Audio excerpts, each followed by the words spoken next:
Welcome to CBS Mornings on this Friday. I'm Tony Dokoupil. I'm Nate Burleson. And I'm Dana Jacobson. Gail is off. Here's today's eye-opener, Your World in 90 Seconds.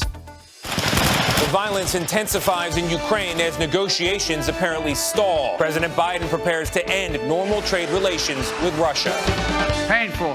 As the price is today, the costs are going to be higher if we do not act now to deal with this tyrant.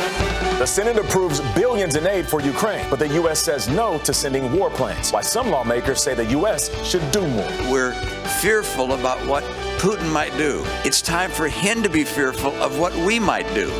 U.S. officials now say North Korea tested a new long-range missile. The missile may well be capable of reaching the United States. Disgraced actor Jussie Smollett gets jail time for staging a hate crime. His emotional response after learning his fate. I am not suicidal, and I am innocent. Fire erupted after a commuter train slammed into a construction truck in the San Francisco Bay Area. The Miami Hurricanes with an overtime buzzer beater to knock off Boston College. And Miami wins it! And here comes Talbot.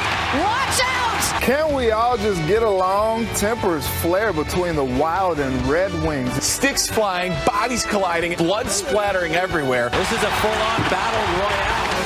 Everyday Ukrainians are stepping up to defend their homeland, and Ukrainian ballerinas are leaving the stage for the front lines. Check out the incredible transformation of Kyiv Ballet's principal dancer, Oleksiy Potyomkin. Here he is on stage, and here he is ready for battle. Jimmy, can we zoom out? Okay, that's impressive. That's really impressive. Get it. This morning's eye-opener is presented by Progressive, making it easy to bundle insurance. Welcome to CBS Mornings. That is an impressive split. That is. I cannot do that. Hey, Colbert, better be careful. Don't split your pants. No, I know. Not in that cold weather.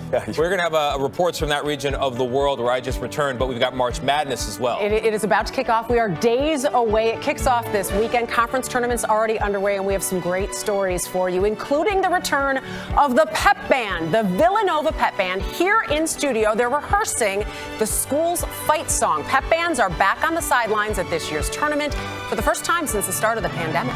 Oh, yeah, good for them. And plus, we'll share my conversation with Syracuse coach Jim Boeheim and his two sons. The brothers were teammates on the Orangemen this year, in part because of their dad's competitive spirit. It wasn't just basketball, it was running to see who could hit the elevator button first. I mean, and it's all his fault. You know, we would play Candyland with him when we were 5, and we never won. He never let us win. I was, you know, I mean, I'm going to let him win, coach. If we did win, we'd have to run it back right there. Well, yeah, until he did win. Immediately. We spoke about fatherhood, family, and what it takes to win. Hey, what's up with these shots there at the end there? Yeah, my jumper was broke, They were Tony. not going. I'm a football player. All right, you were all-state basketball player at one point. That was 20 years A little rusty. I was going to say, a little bit rusty. We might talk a little bit about that later, but we are going to begin with the continuing story out of Ukraine.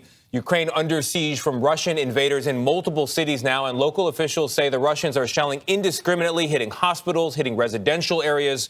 Russian soldiers are also trying to take major cities like Kharkiv, but they are meeting fierce resistance from Ukrainian defense forces. Our Charlie D'Agata is in Kyiv once again, where some Russian forces now appear, in fact, they may be less than 10 miles away from the city center, too close for comfort. Charlie, good morning.